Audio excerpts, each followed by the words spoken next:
When people talk about the horrors of the First World War, they usually mention the trenches, the artillery, and the machine guns. And those were indeed horrifying. But there was another kind of horror in that war that doesn't get talked about nearly as much, and those were the trench raiders. We're going to tell you everything about their way of fighting, but I have to warn you that some of what you're about to hear is hard to stomach. Now, if you're still here, let's start by understanding what led to hand-to-hand combat in what everyone thought was a modern way of fighting, and then we'll move from there. In the years leading up to 1914, European military leaders had an almost religious faith in the power of offensive action. France, in particular, still acting smart despite its humiliating defeat to Prussia back in 1871, developed the most extreme version of this philosophy. French generals preached that an army's sheer will to conquer could overcome any disadvantage on the battlefield, and they genuinely believed it was the key to victory. And if you want to know just how seriously they took this idea, consider that a proposal to replace the bright red trousers of French soldiers with something less visible was actually rejected on the grounds that it would hurt this fighting spirit. Now, the bayonet stood right at the center of this whole philosophy. You see, before 1914, rifle and bayonet combinations were designed specifically to maximize reach, which was basically the ability to stab an enemy soldier before he could stab you. And this led to a sort of race where nations competed to create the longest possible rifle. The French Lee model 1886 rifle had a bayonet blade measuring about 20 in long, with an X-shaped cross-section designed to punch through thick clothing. When you combined that bayonet with the rifle itself, you ended up with a weapon about 6 ft long. The Germans respected its deadly effectiveness so much that they gave it a nickname, the French Needle. Well, Germany responded in kind with their own design.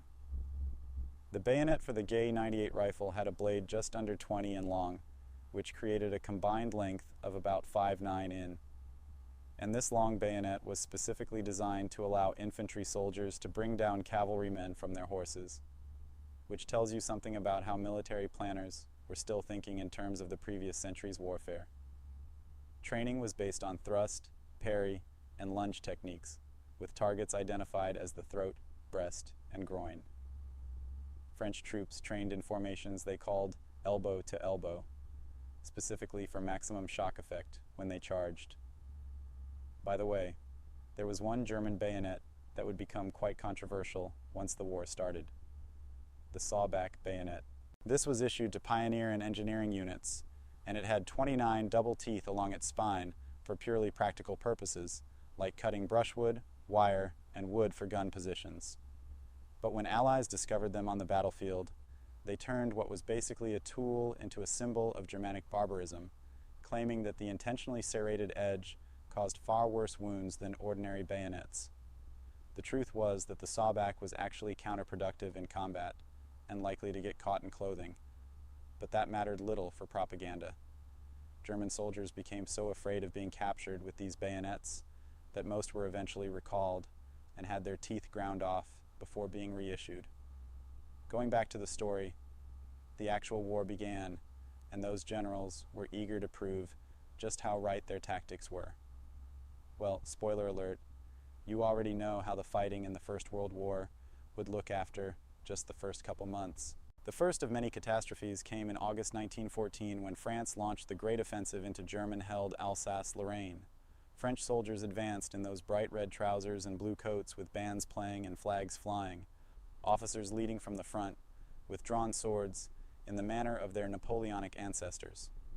And they marched directly into the killing zone of modern industrial warfare.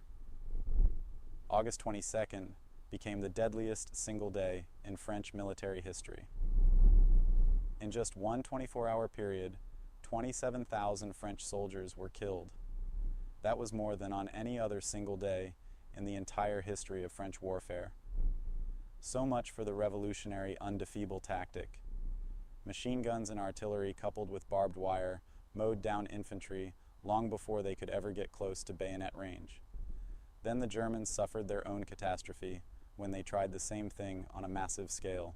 During the First Battle of the Marne, Crown Prince Wilhelm ordered 100,000 German soldiers to fix bayonets and charge the French lines in darkness. French 75mm guns opened fire into the packed gray ranks of German infantry. German units panicked in the darkness in utter confusion. Two German units fired on each other at almost point-blank range, and the assault suffered about 15,000 casualties. And these were just some of the similar outcomes of battles early in the war. All those failed offensives and broken charges led to attempts by both sides to outflank each other. But there was a new factor in warfare that made this basically impossible. The first airplanes were now being used to provide aerial reconnaissance, which meant each side could actually see where the attack was coming from and prepare to meet it. With the firepower of new artillery and machine guns that were being used on such a scale for the first time, infantry charging across open ground was mowed down over and over again, and the survivors had nothing else to do but dig in wherever they stopped in order to survive. Each flanking attempt was met and blocked, and as the fighting moved northward, temporary defensive positions became permanent. In attack after attack during what became known as the Race to the Sea, neither side could outflank the other.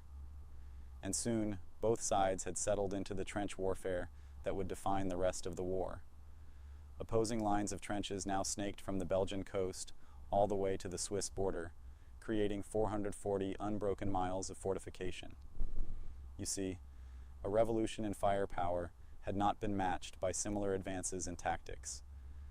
And this created a grueling form of warfare where the defender held every advantage. There were no flanks to turn anymore. Every attack now had to be frontal directly into prepared defensive positions. Over 4 million men had been killed or wounded in just the first 5 months. So now what happens when everything that was thought before suddenly proves catastrophically wrong and is getting thousands upon thousands of soldiers killed? Well, the answer would eventually lie not in advancing weapons and tactics, but rather in going back to medieval times of swords and body armor. Believe it or not, the obvious question for commanders was how to break through these trench lines. And the answer, at least according to military thinking of the time, was artillery. You would bombard the enemy trenches for days, sometimes even a full week, pulverizing everything in front of you. The artillery would destroy the barbed wire, collapse the trenches, kill or demoralize the defenders, and knock out their machine guns. Then your infantry would simply walk across no man's land and occupy what was left of the enemy positions. That was the theory anyway, but it didn't work like that at all. The most notorious example came at the SO, where the British fired over 1.5 million shells during a 7-day bombardment. Commanders were so confident that they ordered soldiers not to run, but to walk just to maintain discipline, because the Germans would surely all be dead after such a bombardment anyway. Well, that optimism proved catastrophically misplaced. And the SOA is remembered, as you know, as the deadliest day in British military history. The Germans had built deep dugouts, some of them 40 FT underground, reinforced with concrete. The soldiers inside could simply wait out even the heaviest bombardment in relative safety, and then scramble back to their firing positions and mow down soldiers walking across the open ground. And for some reason, this was so hard for the commanders to understand, and they would send wave after wave after wave of soldiers going over the top and dying without any real success. Even if they managed to capture some section of enemy trenches, there were always 2 or 3 more lines behind it, and the attacking force would be so badly beaten up while taking the first line that they would inevitably lose it in the enemy counterattack. Everything would be right back where it started after a day or two, with nothing accomplished except thousands of men dying. So with these massive frontal assaults proving so catastrophically useless, another approach began to emerge.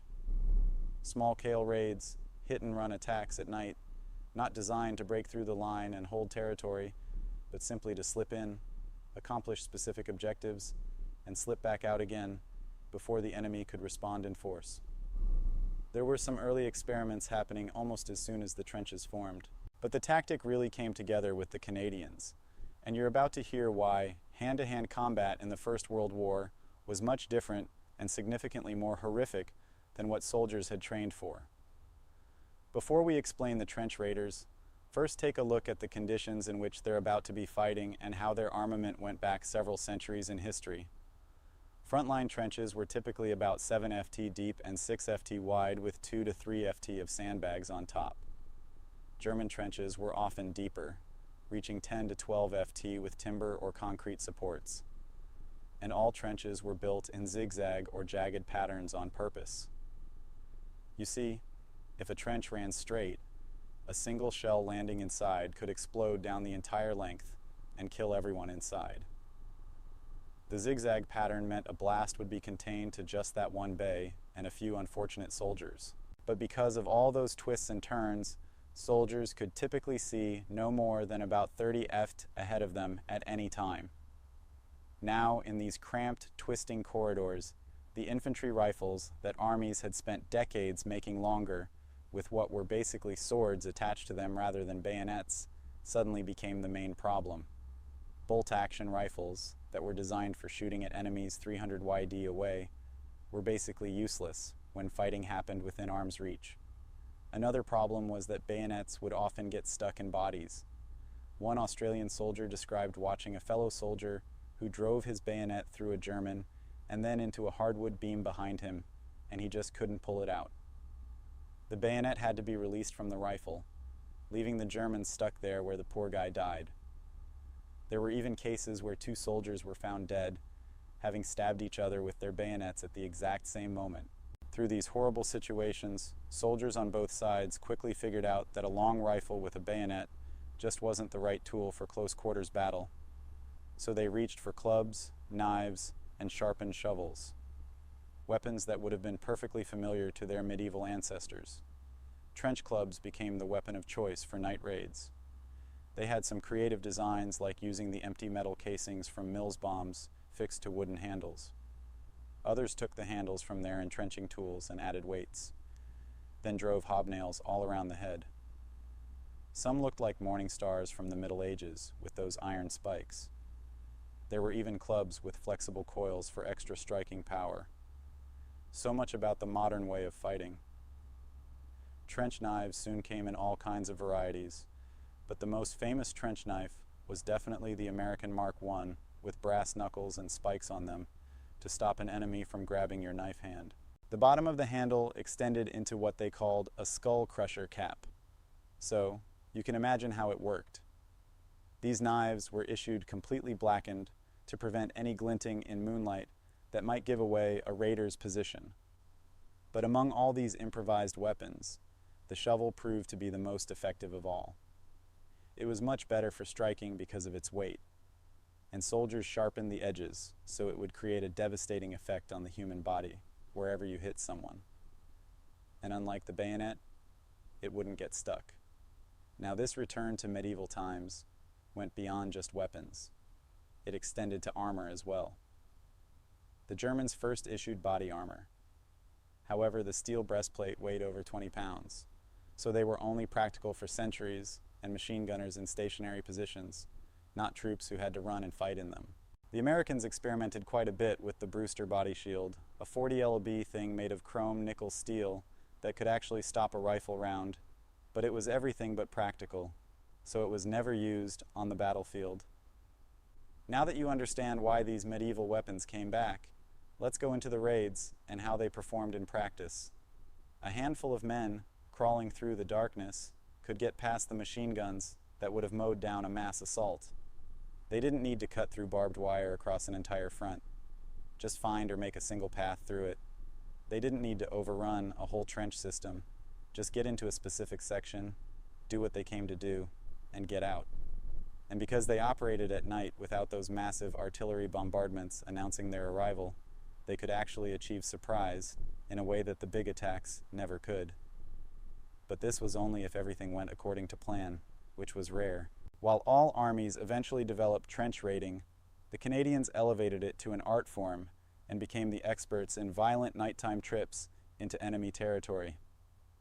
The first major organized trench raid of the war happened on February 28, 1915, when 100 men of the Princess Patricia's Canadian Light Infantry attacked German positions near. They destroyed 30 yards of German trenches while the raid cost 5 killed, 7 wounded, and 2 missing. Canadians made another big raid on Petit Du Farm when 170 volunteers prepared for 10 days with scout patrols, training, and rehearsals. Artillery shelled the enemy wire beforehand, while raiders stripped off anything that could identify them if captured. At 2:30 in the morning on November 17th, they attacked. They achieved complete surprise because the German sentries had taken cover from the rain. In just 20 minutes, they killed around 30 Germans and captured 12 prisoners, along with valuable intelligence, including new rubber gas masks. The casualties were only 1 man killed, and that was by accidental friendly fire, plus 1 slightly wounded. You see, the objectives of these raids weren't really about taking ground.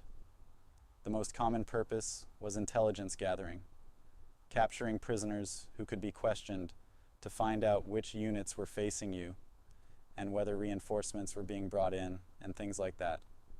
Raiders also tried to destroy valuable equipment like machine guns, wreck dugouts, and simply kill as many enemy soldiers as possible to wear down their numbers. Beyond the practical value, there was also a psychological reason. High Command believed that constant raiding kept the troops aggressive and alert, maintaining what they called the offensive spirit.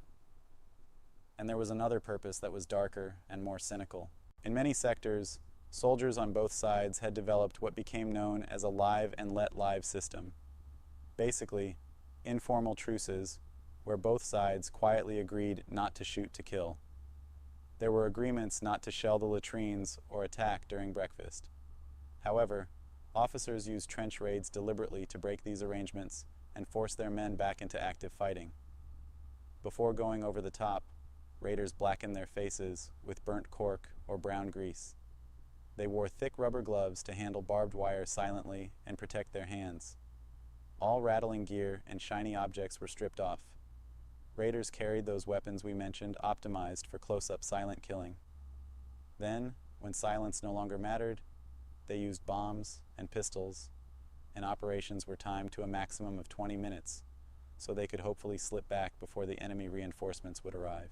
Now, actually carrying out a trench raid was an extremely dangerous and complicated business, and the raiders had a whole series of obstacles that could get them killed at any stage.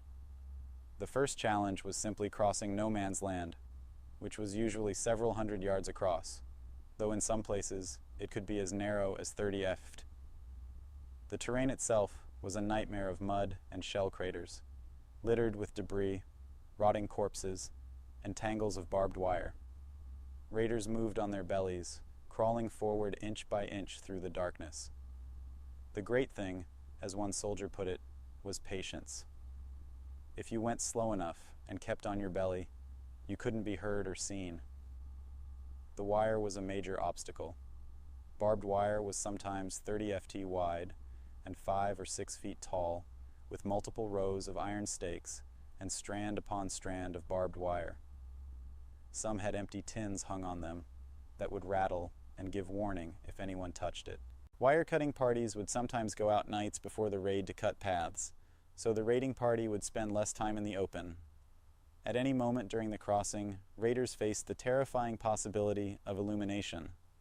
Both sides used star shells, which were artillery rounds that burst at a certain height and lit up a magnesium flare hanging from a small parachute. When one went up, it blazed brightly for a minute or more, lighting up no man's land like midday sun. The Germans also used pistol flares that gave light for 10 or 15 seconds.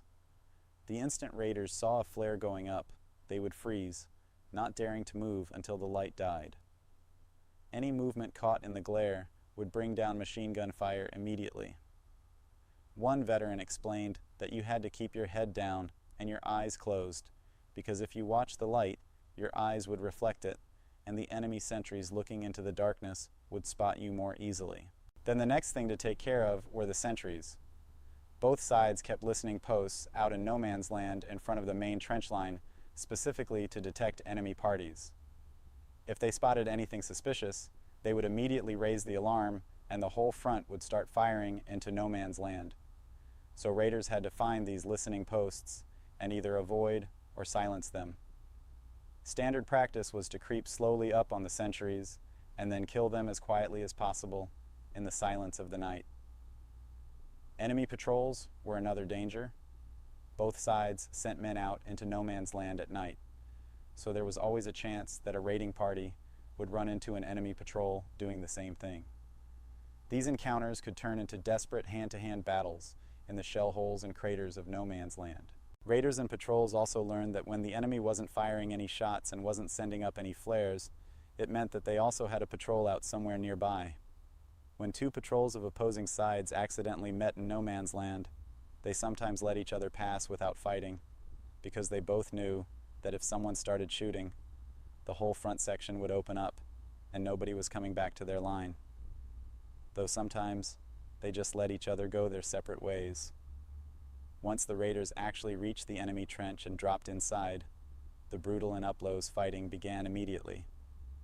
Every second spent in the enemy trench was another second for enemy soldiers in neighboring sections to grab their weapons and come running, so they had to make it count. They used the chaos and confusion, killed as many soldiers as they could, threw grenades into dugouts, destroyed equipment, and if possible, captured prisoners.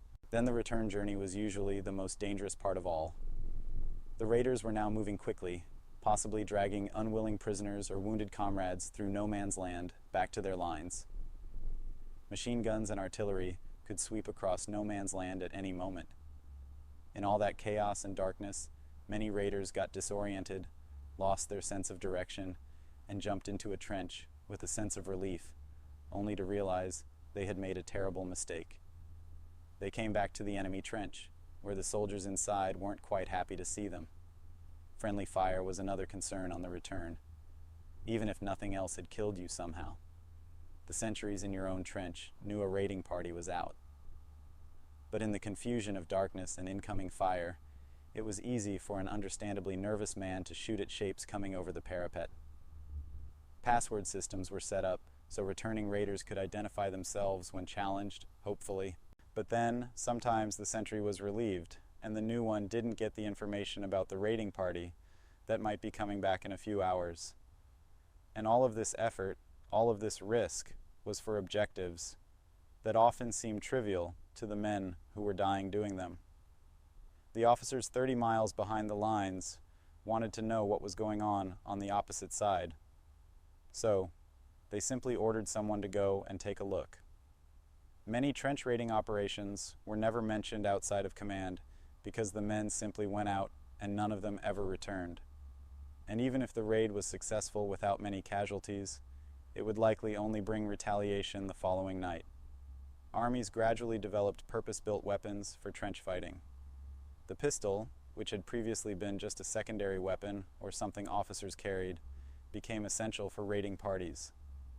The British Webley revolver worked well in mud, but it only held 6 rounds. The Colt M1911 was highly prized by the Americans, while the Germans had their Luga. The MP-18 was the real breakthrough for trench fighting. Chambered in 9mm firing at about 400 rounds per minute from a 32-round drum magazine. It gave German Stormtroopers devastating firepower in the tight spaces of trenches. Only about 3,000 actually saw frontline combat, but the MP-18 proved the concept worked, and it set the pattern for most submachine guns that came after it. The American contribution to trench weapons was the infamous Winchester Model 1897 trench shotgun. The most interesting thing you've surely heard about this gun was what they called slam fire. Unlike modern pump-action shotguns, the M1897 didn't have a trigger disconnector, which meant it fired every time the action closed, as long as the trigger was held down. A trained soldier could fire all 6 shells in about 2 seconds, making it impossible not to hit a large number of enemy soldiers. It worked so well that the German government formally protested against the use of shotguns, threatening to execute soldiers captured with them, or even shot Gimplement wood